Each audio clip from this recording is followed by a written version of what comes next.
Welcome to Up to the Minute, your midweek event or episode, I should say. Good to have you with us on the show. Before we get started, I've got to give a special shout out to my son, Joshua Duplantis. Hard to believe he's 31 years old today.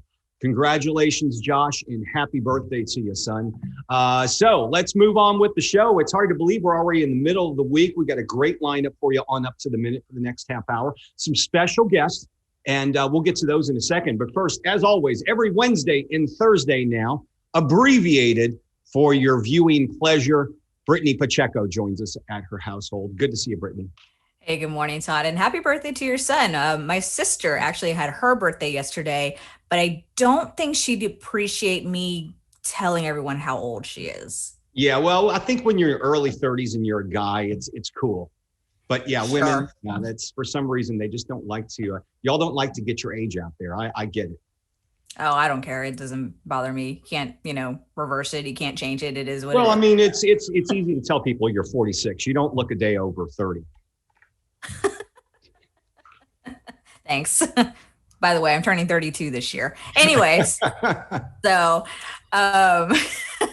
but good morning to everyone joining us for this morning's Up to the Minute. We do appreciate you taking the time out of your busy morning schedule to join us.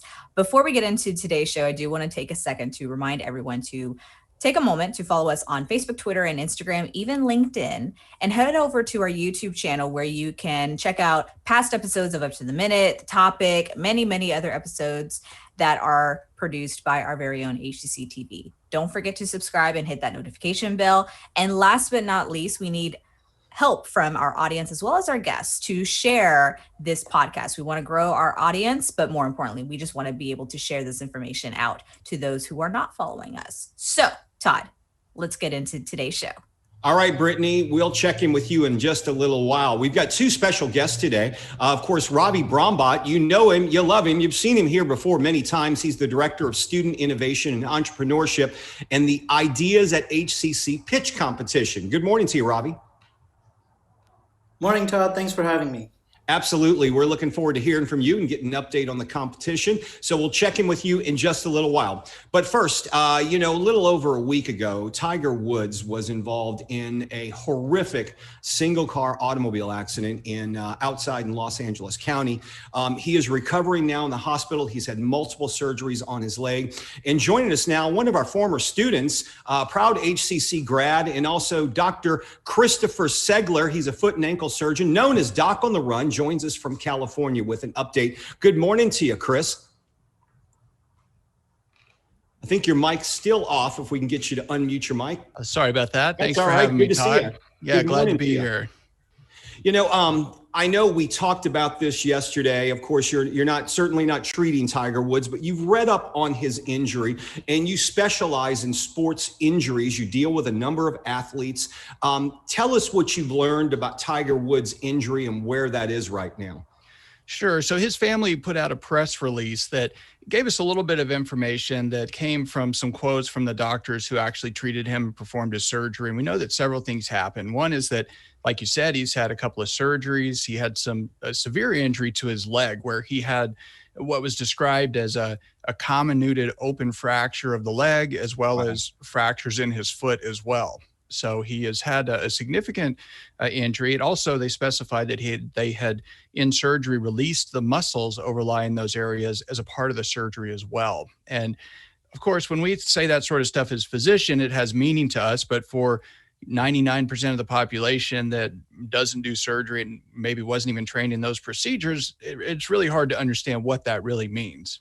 And so are we talking he had hardware put into his leg, like rods and plates and screws? I mean, it sounds like major surgery he's had in his leg.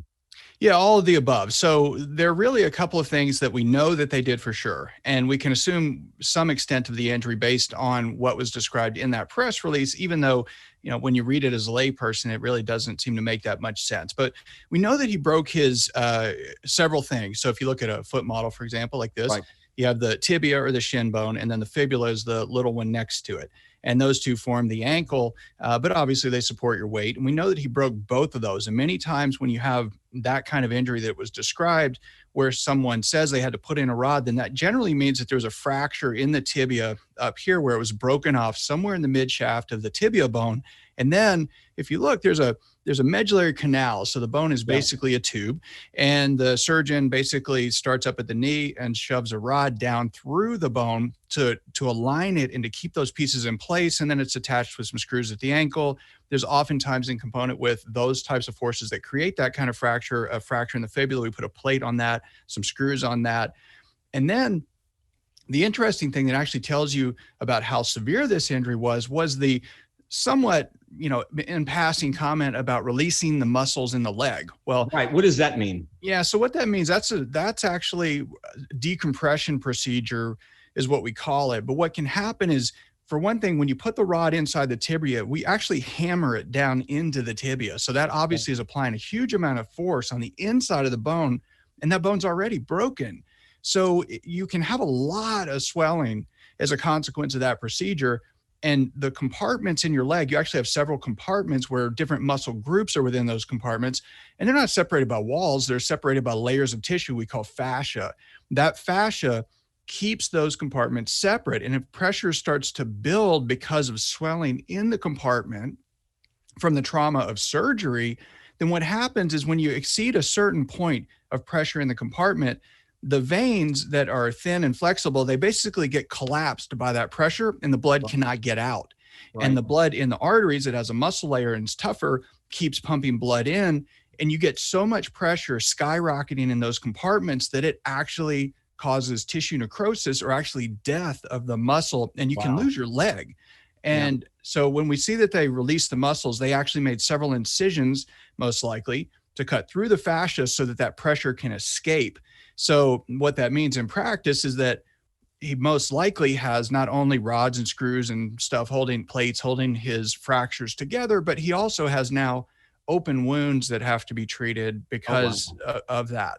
So, all of that stuff, it just tells you it's very serious. It's definitely a serious injury. So the big question is for surgeries like this, what's the normal recovery? I mean, is he looking at problems walking again, much less playing golf? Let's start with normal function. When can he get back to that? Well, so that is a big question. And it's, obviously, if you look at the press release, there were no details provided on that because no one knows. Yeah. But there's a couple of things you have to think about. One of them is you think, well, it actually could be worse that he had all this surgery, but also many times with these kind of injuries, you could treat them closed with a cast and not do surgery at all. But when you do surgery to stabilize bones that are broken, that's more often done for athletes than people who are not athletic, simply because we know it's crucial that you get it to heal as quickly as possible. And the hardware that stabilizes the fractures lets it heal much, much faster and lets Tiger start doing rehab a whole lot earlier. But there's no way to tell the timeline, because if we say, well, it normally takes, 6 weeks for some kind of fracture to heal, but then he gets an infection because he had an open wound, well, that's really going to delay the healing. Nobody knows. But that's why, no doctor is going to give you a specific timeline because it's a complete guess. I know you specialize in treating athletes, from amateur athletes, but you've also treated professional athletes. Professional athletes seem like a different breed than the rest of us. Some of us may like to run, but boy, when you treat the professionals, they've got a whole different mentality. Would you say that's true? Well, that's 100% true. And the stuff that we're probably going to see all over the news for some time now is going to be this question of whether or not somebody, if Tiger Woods is going to play golf again. Right. And there will be people who are very critical that say, oh, there's no way, he's been injured, and so on and so forth. But when you think about what you just said, that these are a special breed, and they are people who have special abilities, and they are driven at levels of motivation that we just don't have, truthfully. Yeah. And if you think about a couple of examples of people who are athletic that overcame certainly what seemed like insurmountable odds, like people that come to mind to me are Tom Dempsey, who, born in 1947 with basically a partial foot, said he wanted to play football everyone said, you can't play football. You don't have 2 feet. And he kicked the world record for the Saints back in the day. That's right. So he played for the Saints. He kicked a 63-yard field goal and created a record that stood for 40 years. And this was a guy people said, you can't possibly play football. I mean, think about Rick Allen, right? The drummer for Def Leppard. And if there is any athletic activity in music, it's drumming. Sure. And Rick Allen, 1984, suffered that car crash, lost his arm. And immediately, I was in high school, and I remember immediately all of the stuff on MTV, and everyone was saying, well, he's out. Who's going to replace the drummer? And he'll never play drums again. But he's currently ranked as number 7 as the greatest on the list of greatest drummers of all time. Sure. So, to think that Rick Allen could continue to play drums with one arm, for somebody to say that Tiger Woods will never play golf again seems completely outlandish to me. Absolutely. And we all are pulling for him. He's such an icon in the industry, a golfing legend.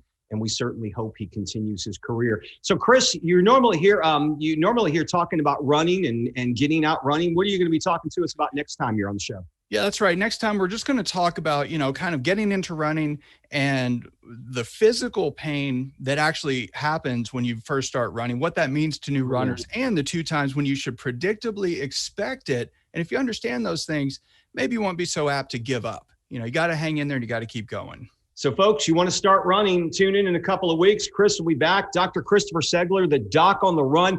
If you'd like to learn more about him, catch up with all his tutorials and his newsletters, we'll put his link in the social media post for this show. Thanks for joining us, Chris. Have a great day. All right. Thanks for having me. All right. We're going to move on to Robbie Brahmbhatt of the Ideas at HCC Pitch Competition. Welcome to the show again, Robbie. Good to see you. Let's talk about one of your favorite projects, which is going on, the pitch competition, because it has so many practical applications for our students. Thanks for the opportunity, Todd. And yes, you're right. Every semester we host our Ideas at HCC Student Pitch Competition. It is our call to find those gems, find those change makers, as we call them, those who are thinking about solving our world's most pressing societal issues. Right. And they have solutions. We want to give them a platform to share them. So how do you work with the students? How do they enter, and how are they scored for this competition? So Todd, we want, it's all about the idea. We don't care if the student is a business major or if the student is pursuing fashion or so. It's all about what ideas do they have that solves our societal problems. And, our judging criteria typically is on the social impact, economic impact, environmental impact. We also want to see that the pitch has some feasibility to it, its completeness in its delivery, and that the idea is original, that it's organic from the students and the students' experiences. When the students are pitching these ideas, who are the team members or the judges who are scoring them? So our judges tend to be professionals in the industry, self-made entrepreneurs to executive directors at the Rice University or the St. Thomas program. So we invite prominent people in the community to come and evaluate these students, but more so mentor these students so that they could further their mission in this whatever solution that they're working on. Robbie, one of the biggest things I've noticed being a professional throughout my career, you had to have a network of people you're meeting. I would imagine if you're a student and you're looking to build your network, you're getting a chance to meet the decision makers at other universities, people who could be important in helping you in your career. Would this be a good way of students to get in and build a network towards their professional career? Absolutely. In fact, I call the competition an opportunity for networking with other change makers. So other students who are thinking about solving problems, who are interested in building awareness but also inspiring action, doing something about it. So you meet those folks, just other students, but then you meet mentors in the community, and you meet people of some influence who can be coaches or cheerleaders or mentors for you. So we've been able to create that network of mentors and students through the competition. Tell us about some of the updates from your past winners, because I've had a chance to work with you in a couple of these competitions, and you have some past winners who are pretty impressive. Yeah, and so I won't say the names. I'll let the slide have the names, but we've had students who, from the fashion program win our competition, but then go out and win a university competition with the same idea. We've had students who are now part of the Student Innovation and Entrepreneurship Club. They're officers in this club. They're hosting events. In fact, we have an event coming up today that is the Women's Entrepreneurs panel, where we have 3 successful women coming to share their stories and their journeys. But it's all organized by our officers who are former winners of the pitch competition. And they are getting tremendous exposure for their startups through all these activities as well. They're building a network and finding their customers from there. And the thing you're talking about today, that happens at 2 p.m. And if folks are interested in watching that, of course, there's no cost. You can join them live, and we'll have the link in the social media post for the show. Why is it important for HCC to be involved in this type of pitch competition? So Todd, I think it's extremely important to be involved, and luckily this semester we have commitments from over 25 faculty members in 15 different instructional areas, including 5 deans, who are committing to sharing the flyer as well as telling the students to take part in the pitch competition.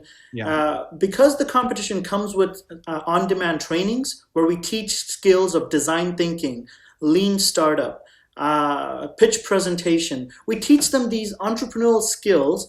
We call them crash courses to help them learn persuasive speaking, better team building. We teach them ideation and pitch presentation. Our faculty are committing to teach those trainings or provide those trainings in the classroom, and then give the student an opportunity to make a project and then submit that project for the competition. So there's a double dip. They get a grade for it, as well as they get an opportunity to win some cash, or scholarship cash for their work. So it's important to do that because it teaches entrepreneurial skills that every employer is looking for today. And it's that entrepreneurial mindset. If you train them to be problem solvers and finding gaps, then they're likely to, forever in their journey and their career, be able to adapt.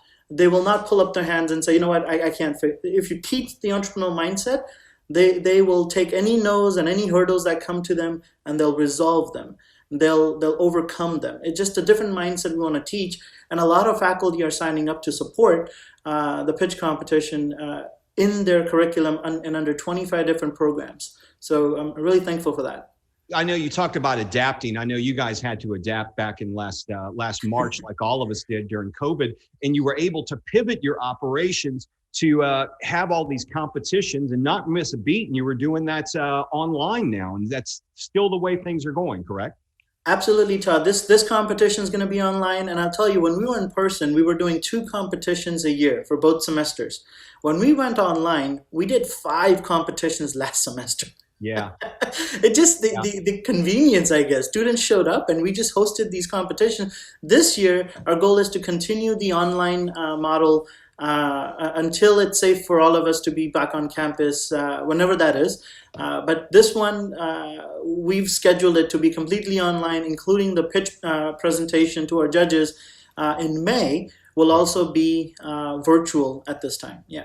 Yeah, I hear what you're saying, because it's been a lot easier for us at HCCTV because it's easier to bring in guests. I mean, we've got Dr. Segler, who's out there in California. We have him join us live. We've got you from your house joining us live. And it's easier to bring in guests virtually than bringing them into a studio at downtown Houston. So hopefully we can continue this at least in some way and be more productive, maybe in a mix of world where we're working some virtually and some in person.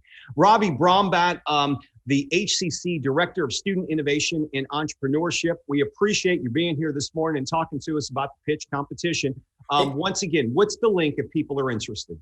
The link is hccs.edu/pitch, PITCH. And hey, Todd, can I give a shout out to Dr. Colleen Wiley, Sure. Dr. Amy Tan, Ms. Suzette Brimmer, Sean Adamishi, and my fave, Dean Richard Goslin. These five have committed to introducing the ideas at HCC competition into the programs in some capacity, and so thankful for their support in this. So thanks for letting me give them a shout out. Oh, absolutely. They're all friends of the show. And each one of those folks you mentioned have been guests on this show at one time or another. So we appreciate you giving them a shout out. Robbie, thanks for joining us. Take care. Thank you. Safe.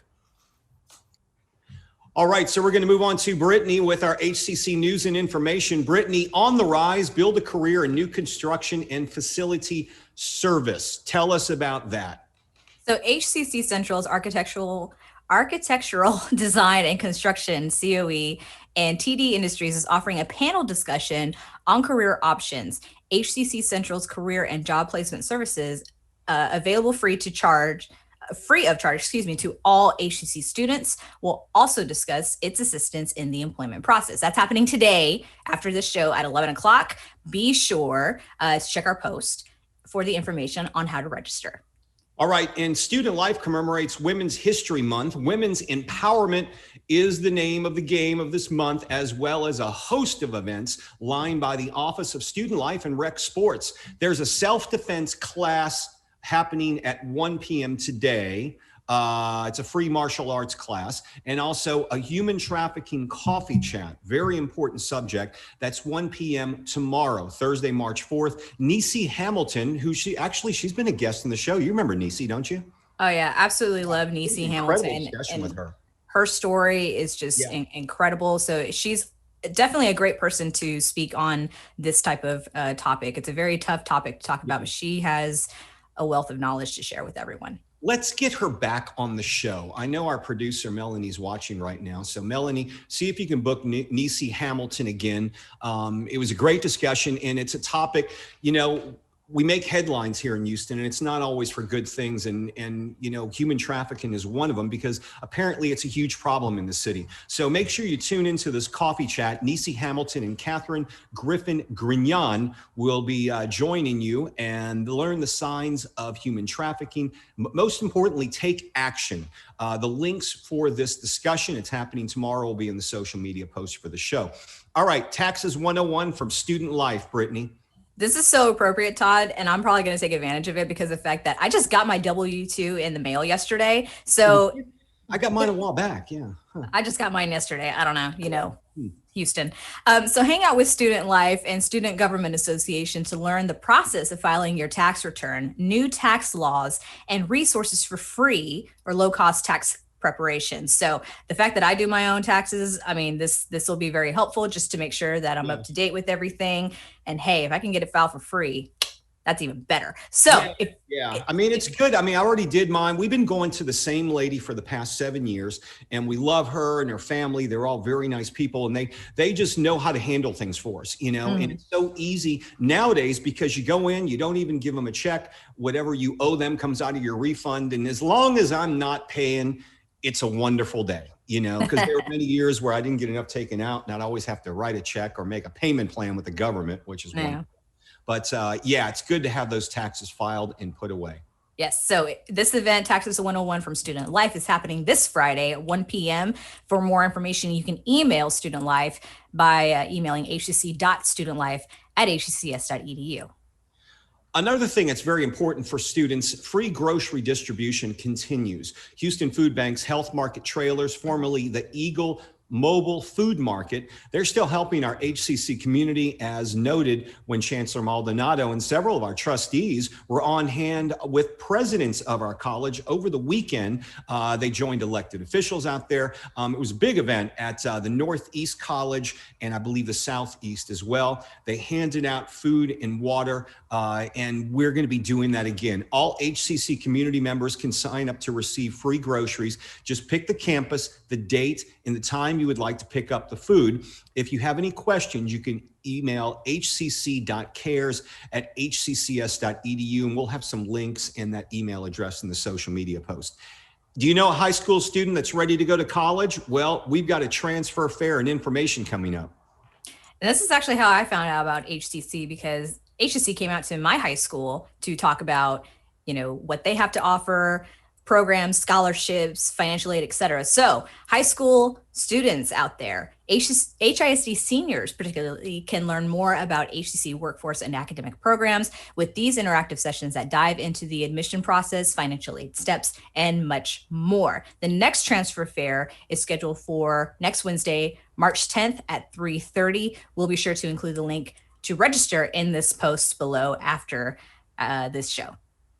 We're going to go ahead and skip on down to our payment plans available for our students. One thing to keep in mind, if you're going to go to HCC, we have financial aid advisors who can work with you.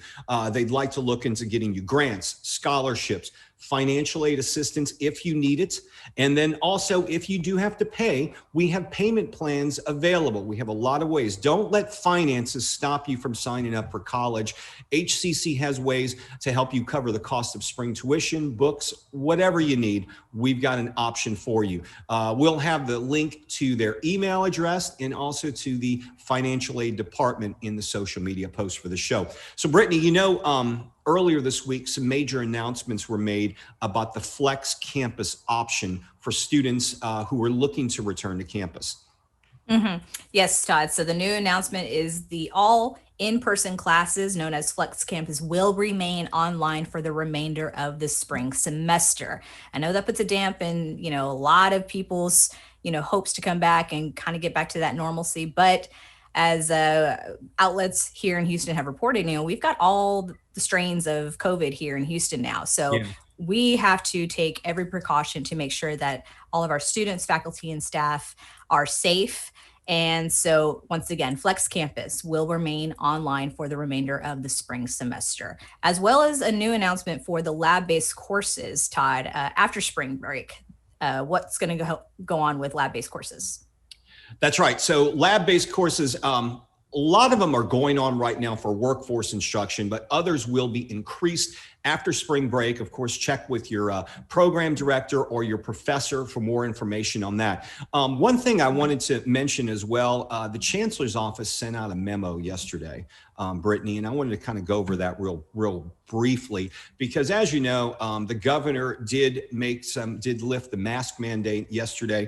He also said Texas would open for business 100% starting next Wednesday. So that announcement was made in a number of school districts, including and universities and colleges, including HCC, made announcements about mask mandates. And our chancellor sent out a memo yesterday, and he said one thing here, that there is no definitive plan moving forward. There you go.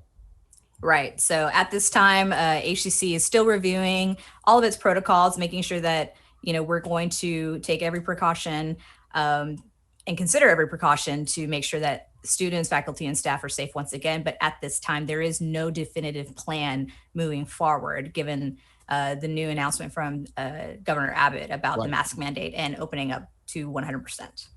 So keep that in mind, folks. We're wearing masks when we go out, and it looks like for the time being, we're going to continue doing so. And there hasn't been any major announcements, but HCC's administration are reviewing things and will make announcements accordingly. So that's one thing to keep in mind. And if you are looking to register at HCC, we have year-round registration. There's one place you can go, hccs.edu/now. All right, tomorrow on the show, we've got some special guests. We do. We will revisit two guests who are building their futures. Jess Holland of Fort Bend Habitat will be here to talk about Blueprints, Boots, and Barbecue, its annual fundraiser that's going virtual this year. And Mac Woods, a student winner of HCC's Ideas Pitch competition. We just heard a lot about that. And he'll be here to talk about she'll be here to talk about how her Petite Estates business is doing. Yeah, she's been on the show before. She's a great lady, and I love the Petite Estates idea. It's those mini houses that she's talking about building subdivisions with mini houses. It's a cool idea, and she's going to be on the show tomorrow. And this week's virtual, can you believe we're already at Thursday? This week's virtual Family Fun Day guest will be interesting. Ashley De Hoyos of Diverse Works will be here. So we'll be talking about their online offerings as well as whether or not they're doing in-person things as well. visionary that is now all virtual. There you go. Yeah. All right, Brittany, you're going to be back tomorrow, right? I will be back tomorrow, Todd. Okay. All right. So we'll see you tomorrow. And we will also see all of you. Thanks for joining us today. We'll be live tomorrow morning, 10 a.m. on Up to the Minute.